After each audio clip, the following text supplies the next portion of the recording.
Welcome to the Dance to Heal podcast. I'm your host, Jenny C. Cohen. Join me as I share stories of how life is a dance.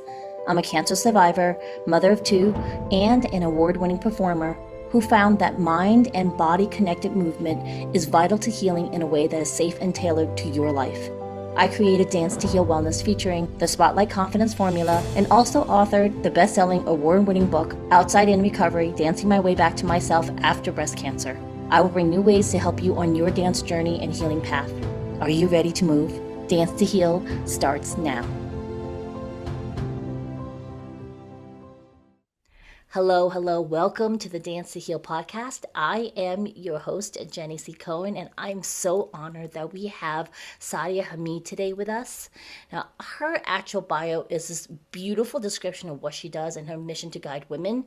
I just want you to know that she is an executive optimization coach, energetic healer, spiritual guide, and transformational mentor.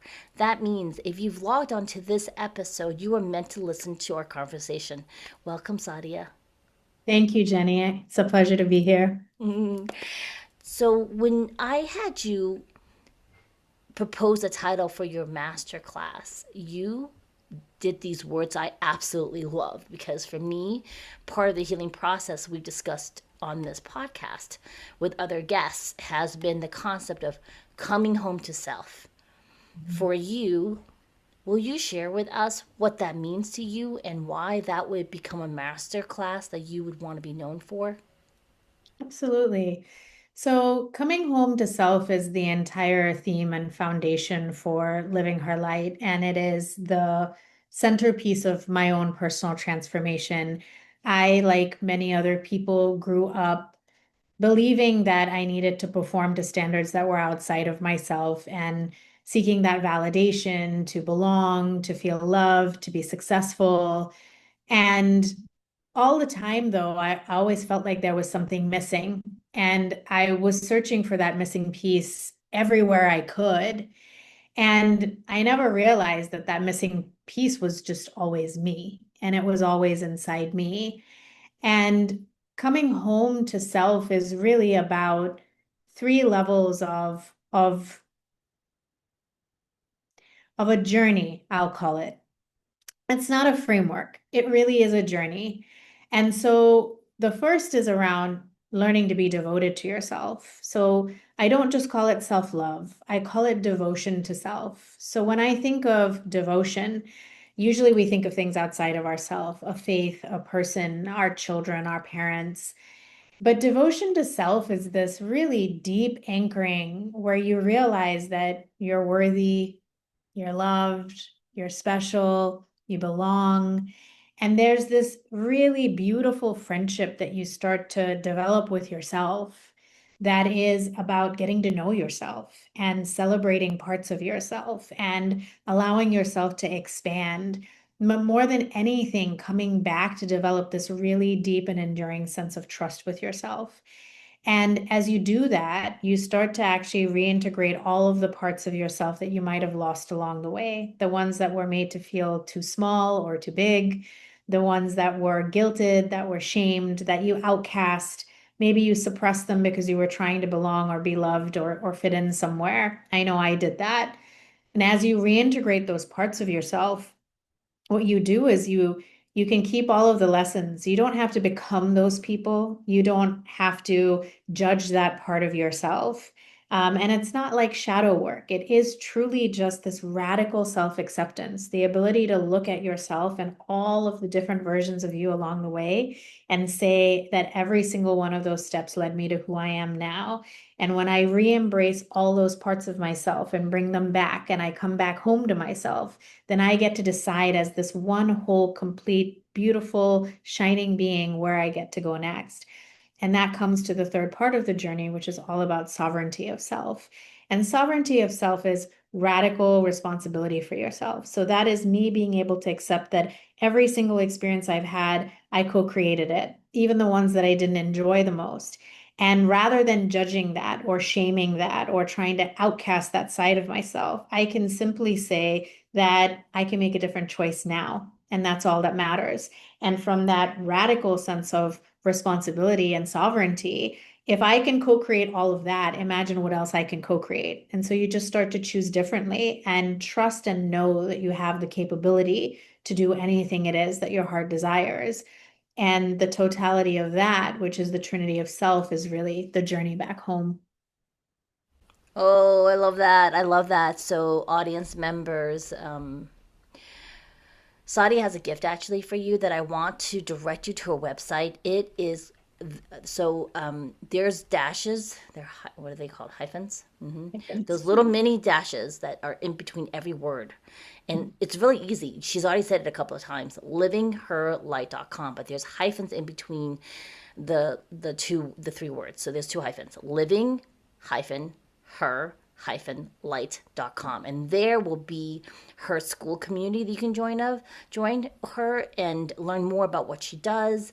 And I love school because when I'm on it, I'm not distracted by other pings from whatever Facebook or LinkedIn or Instagram that I'm on.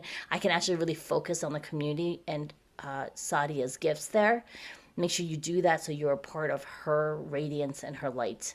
And I asked her right before I hit record for this particular episode and asked her, "What's your theme for 2026?" Because we're here right now.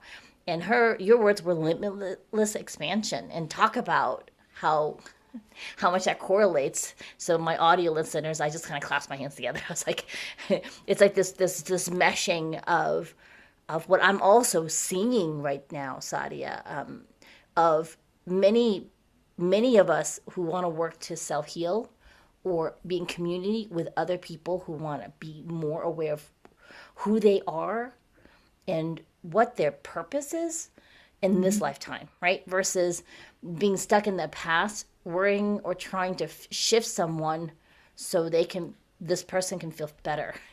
You can shift yourself without anything from anyone. And I love this power you've given us permission to actually access. I have a question for you. Yeah. Um, so when you started to do this work, what would you say are some difficulties people usually will run into? Even I know I have, I wouldn't call you audience naysayers. I know there's some of you who are like, yeah, blah, blah, blah. Everyone's talking about this. And I want to address that right now because we are in the new year, right? And if you want to do things different, you have to actually think different and act different. Well, I'd say one of the first things that it requires to truly make the shift is to give yourself permission. And that's not just permission to do better or to check someone else's boxes or even to check your own boxes. Permission to actually discover who you really are. What is this light that's inside you? And where is it meant to shine? And what are all the different ways that that's going to happen over the course of your life? Because I also don't necessarily believe that there's just one. I can say from my own personal journey that the desire to heal and to feel better and to release some of my stored trauma and to develop myself personally and awaken really started about a decade ago when I was trying to conceive my daughter. And I just had this sense that I wanted for her to have a version of me that was not so tied down by this heavy feeling. And I certainly didn't want to pass it on to her. What I didn't know then was that healing itself can become a little bit of a loop or a little bit of a trap. Because healing indicates that there's something wrong, maybe there's something broken. A lot of times we also go outside of ourselves to seek the solutions to that. And I've worked with a number of wonderful mentors but I had to go to so many different ones to try and piece together all of the parts of me that I felt like needed to be mended. My mindset, my body, my shame, my past trauma, my career, my fertility, um, you know, my self-expression, like all of these things. And it was exhausting. And in fact, I probably made like I was a really great student. I showed up, I paid all the money, I did all the work. And then at the end of it, there was still that something that was missing, the thing that didn't connect, the thing that I was waiting for the magic to happen as though I did all of these things outside of myself and poof, something would happen. And it didn't. And that felt really demoralizing. And it furthered that trap belief that something was broken. Oh, it can't work for me. It works for all these other people. It won't work for me. There's no way it'll happen. And I stayed though. I wanted it so much that I kept pursuing it. I kept pursuing it. I pursued it to the point of burnout. I pursued it to the point where I was so exhausted and I was at such war with myself that I just came to the point where I decided I needed to surrender. The only thing I knew was that I wanted to feel the truth of myself more than I wanted anything else in the world, anything or anyone. And in that moment of surrender, I asked myself, what would I happen if I just started listening? Instead of using my mind and going out there to search for something, what happens if I just come in here and listen?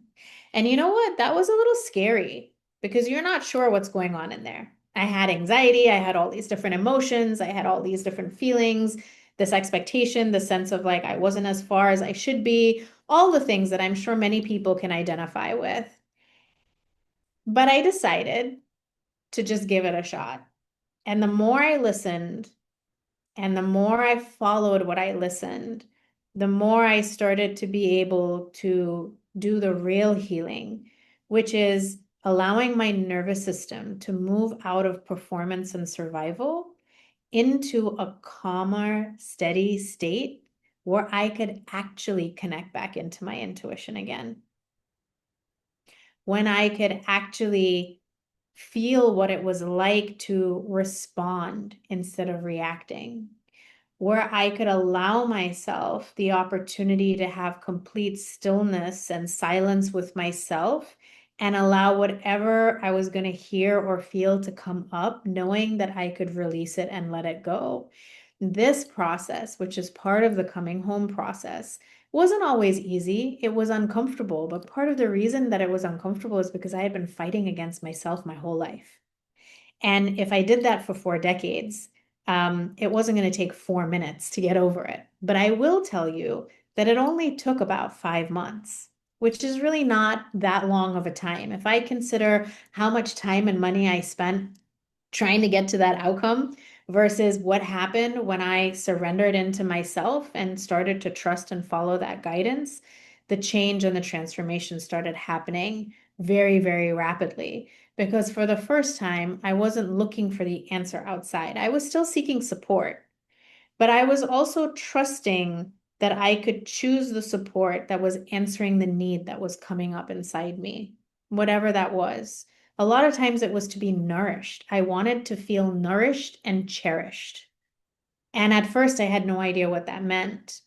And it wasn't about doing more. It was actually just about allowing myself to feel more and to slow down a little bit.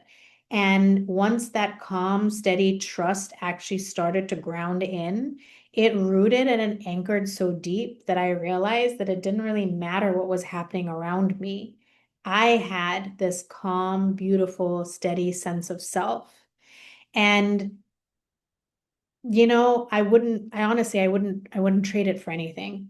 And it's also a feeling that I want everyone to be able to have. And so I understand all the naysayers. I mean, I'm probably the poster child for why they shouldn't go chasing after all these things because I already did and I didn't have the outcomes that I wanted.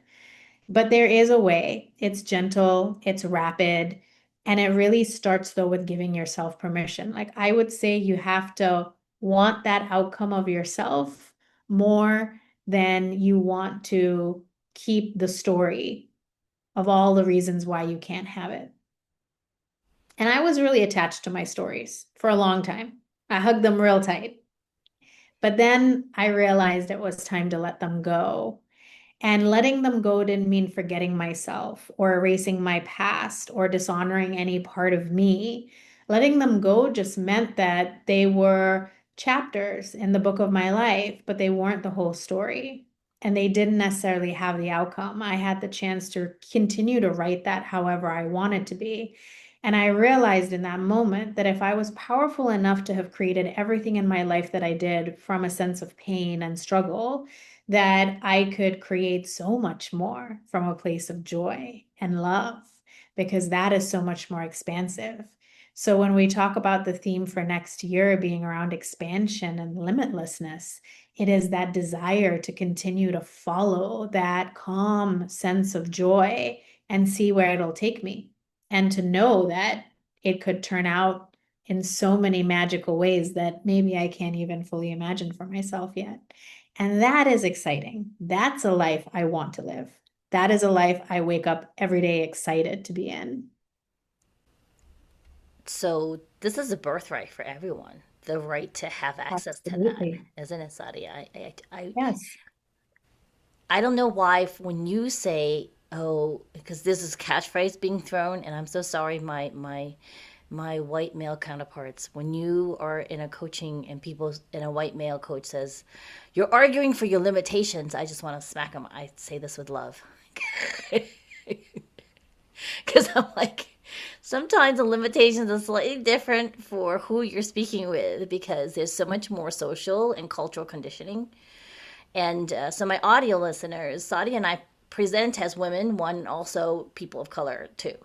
And there's a lot of conditioning we actually have to undergo to give ourselves permission to have access to that birthright of peace and sovereignty. And now there are it's a little unique because I grew up in the States and it was a little bit different. I was born in Taiwan and came to the States when I was 6. And even in Taiwan, it was rife with a beginning that I didn't even realize had marked me to serve for safety for the rest of my life. And once you start to tackle this, I think it's really interesting because if you're not ready for this type of conversation, let us just plant a seed for you, audience member. Okay? Because I think it's really important as you're starting the new year. This may be one of your first hints. This may be your 20th hint for you to move in a different direction. Because we don't know where your journey is right now, but I want you to be really open to what we just said and go back to the recording. All right. And then really consider joining Sadia's community on school. There's a free trial, so you don't have to commit to any type of cost at the beginning. Just kind of check it out a little bit. Part of healing is in community. Before you heal in community, you kind of have to know who you are. This came up, Sadia, the other day because I was an occupational therapist by trade. And Mhm. homeschooling my kids, I used a lot of OT skills to keep them Mhm. learning. I can't do a cartwheel still, but I can set you up for one. I have no interest in doing a cartwheel, but I can teach you. And I had to be reminded by more than one person when my husband came home.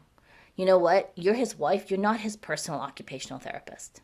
And I Mhm. was like, what do you mean? Because I was like, he's not being safe at home because if he's not, the repercussions are that I still have to deal with another ER visit Mhm. after 2 hospitalizations, right?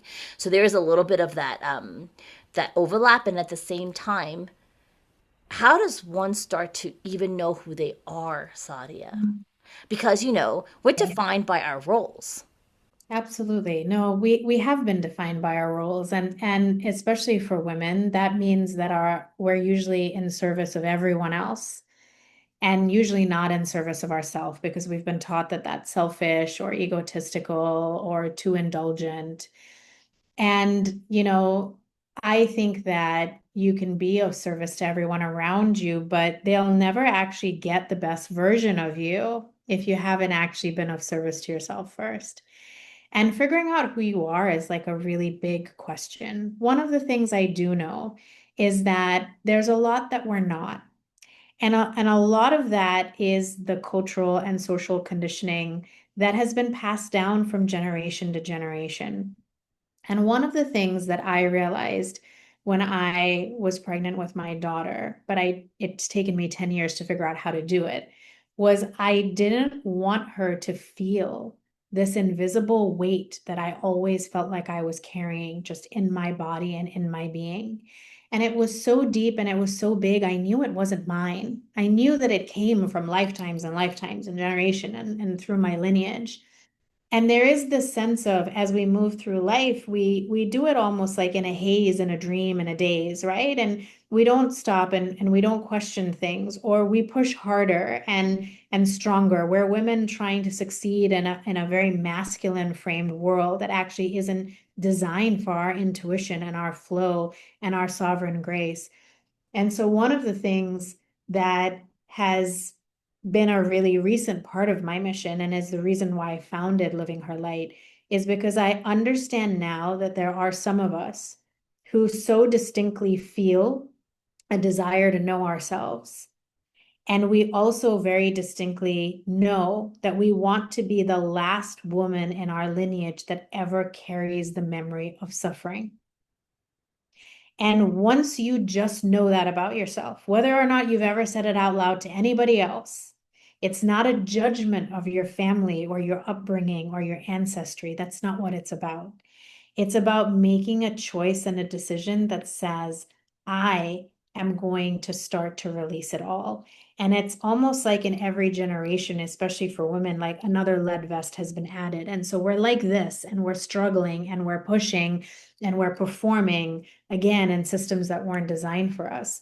But the moment that we say, I honor every member of my lineage that came before me, and I will release us from the need to suffer in order to be worthy, to be loved, to belong, to be successful, then you actually are able to step forward and find out who you really are. Because who you're not is all the conditioning, and the standards and the performance and the approval.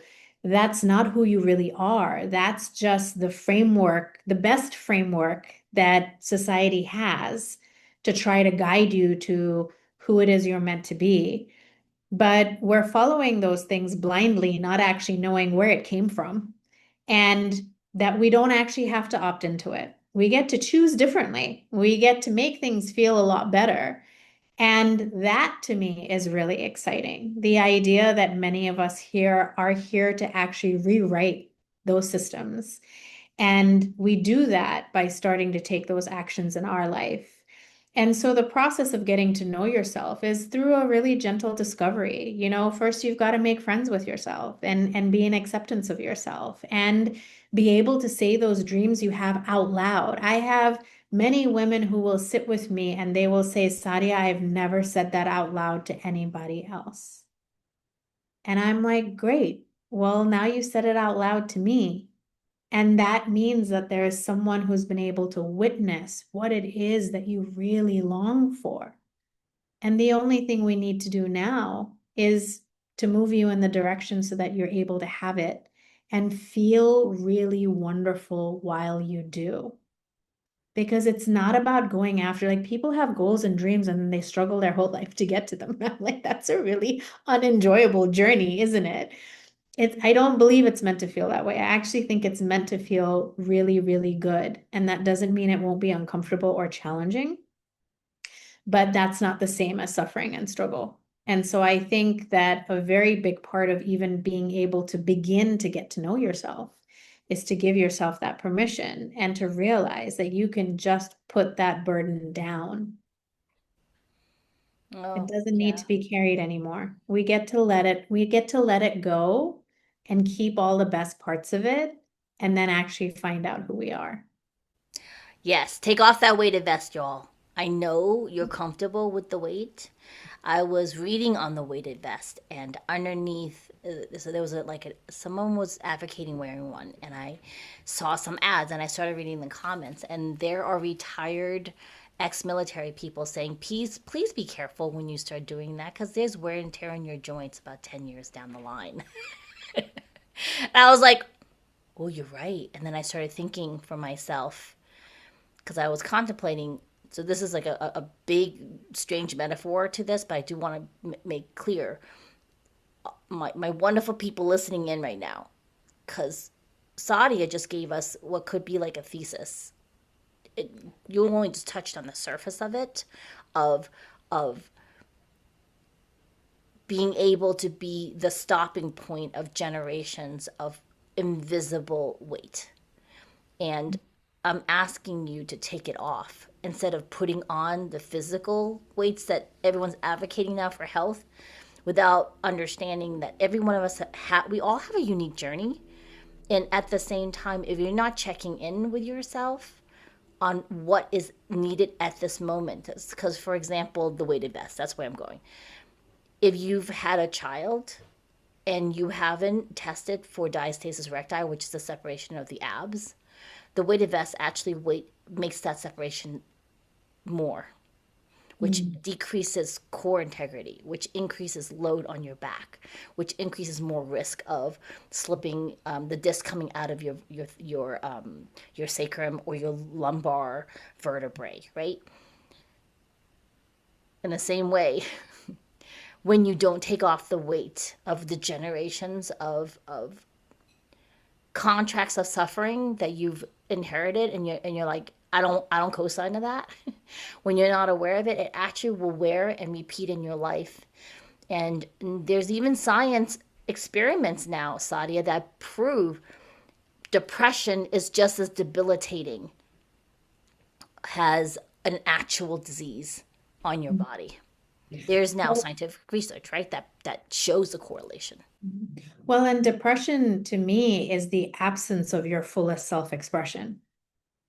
And so when you are not able to be in your fullest self-expression for whatever reason, maybe it is your family structure, your environment, your school, your job, your marriage, your sense of self, it could be many factors, your environment. When you're not in your fullest self-expression, then your life force starts to dim and you get the symptoms of depression. And that does carry into your physical body, because our physical body is how we get to live this life. It is the primary and perhaps only vehicle through which we can actually experience this human life, which is why taking care of it becomes so important. But it's less about vanity. So even if we go back to like the strength metaphor, right? Like strength training now as a woman, right, is in order to help you gain a sense of strength, confidence, longevity. But it's not because you're training to become a warrior to face, the worst struggles in life. You're training to get that strength and that resilience and that longevity so that you can enjoy your life for a lot longer. And I really believe that's what it's all about. And so many of these things is not about, it should never be about, I have to do it, right? It should be, I get to do this. And since I get to do it, let me see how great it really gets to be and to feel. Because Yes. at the end of it, you can do all of the right things, but if you still feel really crummy inside, then what's the point? I know so many people who have these beautiful lives on paper. They did everything right. They went to the school, they got the job, they met the great partner, they had the beautiful family, they've got the house. Everything is great, and they don't feel great at all. They are not waking up every morning thinking, oh my gosh, I am so grateful for this day. It is such a privilege to love myself. I can't wait to see how good it gets. That's how I get out of bed every morning.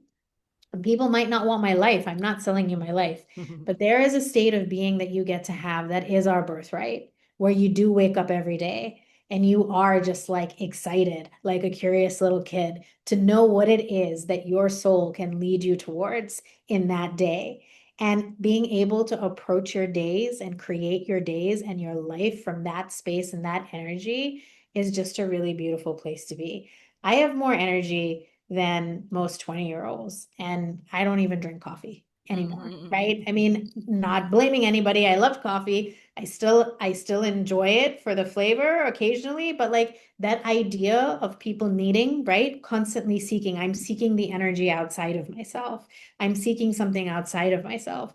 When you actually start, instead of giving your life force to that, if you start looking at the things that bring your life force back in, like the expansion is happening in and through your energetic body, and then you're able to beam it out into the world. But so often it feels like we're going through the day and we're just struggling and we're trying to grab at the little things that will make us feel better in that moment. And then the moment passes, so we need to do it again. And we get into all of these circles and loops of behavior. And then that's how we form our habits. That's how we live our lives. Next thing you know, 1 year has gone by, 6 years have gone by, 10 years have gone by. And you look at your life and most of us might be like, we thought it would be different by now. We always think it's going to be different.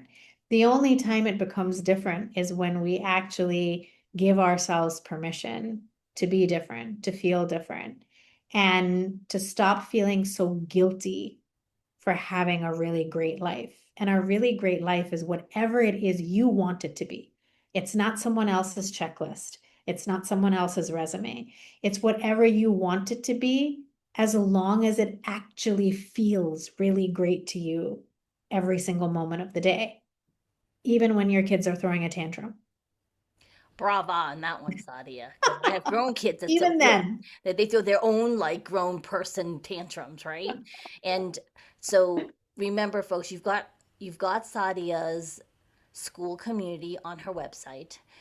You have my gift at danceandheal.com that's shifted for 2026. So make sure you go to that place for your gift going into the new year. And by the way, Sadia, I have Earl Grey tea that has my caffeine. I won't tell love you how that. many bags it's in it. Three bags. And but it's stevia.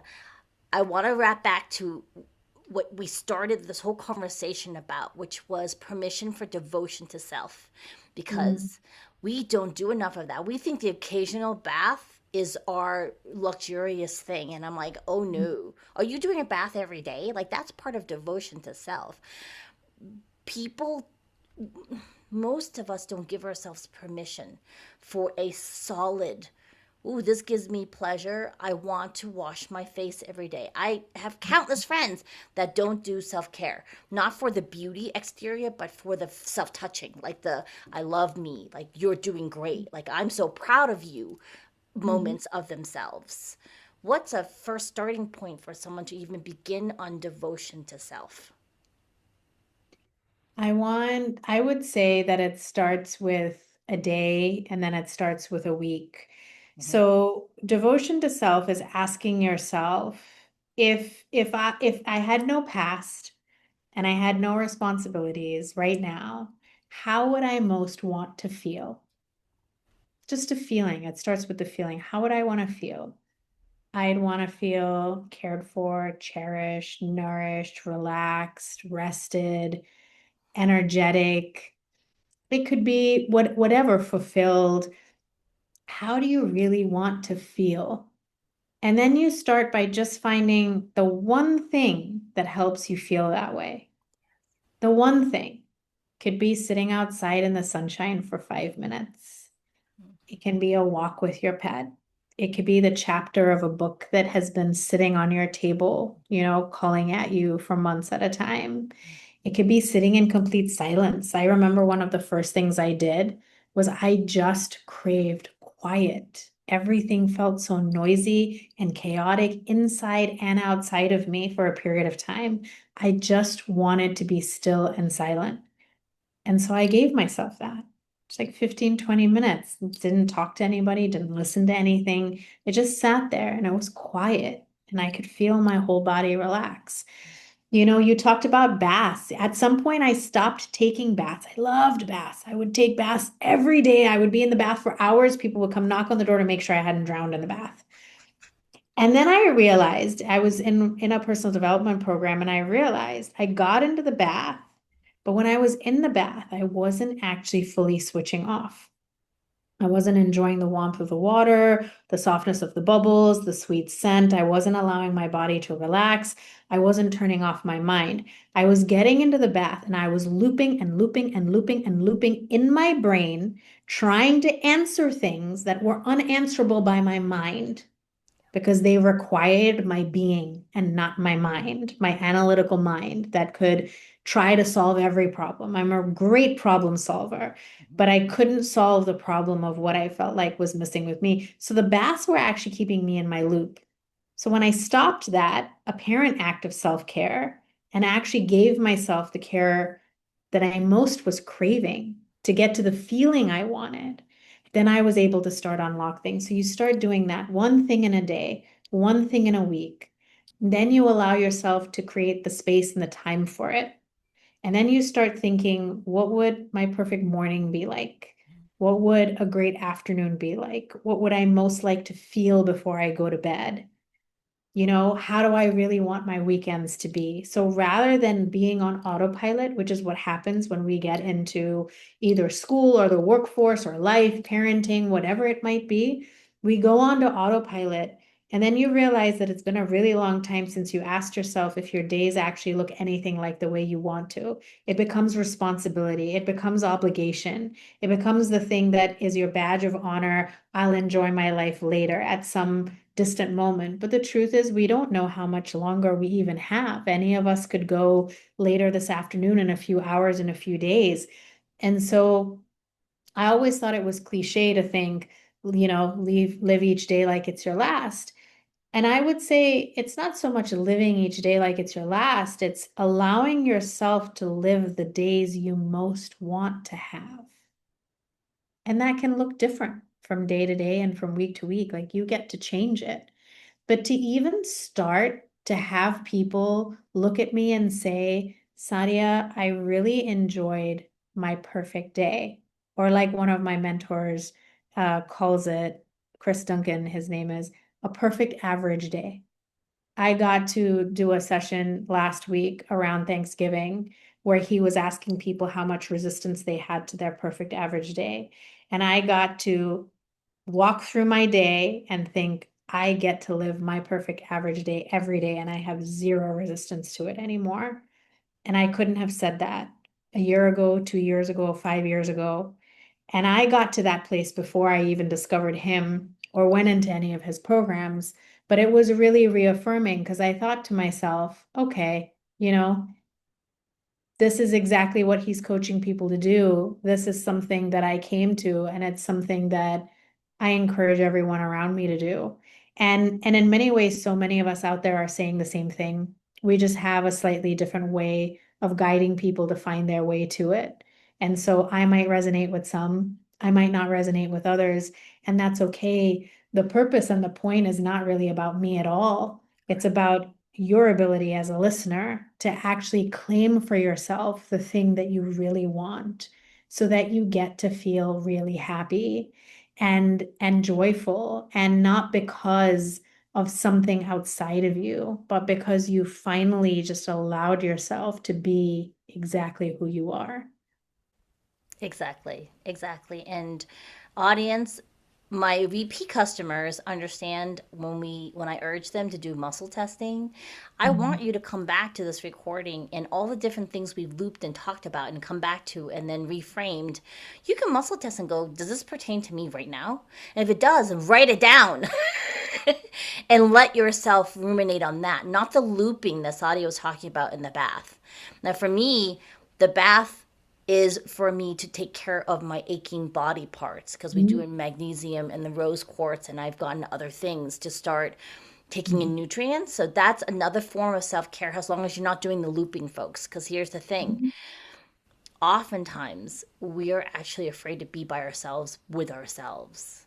Mhm. And I invite you for this new year, especially with the Lunar New Year just around the corner when this episode comes out.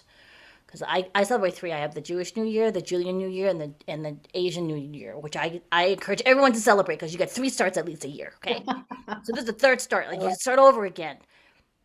Live every day like it was your first. When we were first born, we were so much possibility. There were no limitations for us. We knew our birthright of being cared for. Sadia, thank you so much for coming. I'm Thank you so for having me. honored. Please come back. We have to continue this conversation, okay? I would love to. It would be my pleasure. Thank you for having me. Thank you. We'll see you next time, folks. Bye bye. Bye. Thanks for listening to the Dance to Heal podcast with Jenny C. Cohen. Come back next time to hear stories of inspiring triumph and learn more ways that you can heal yourself. To work with me and continue your journey, visit danceandheal.com. Are you ready to move?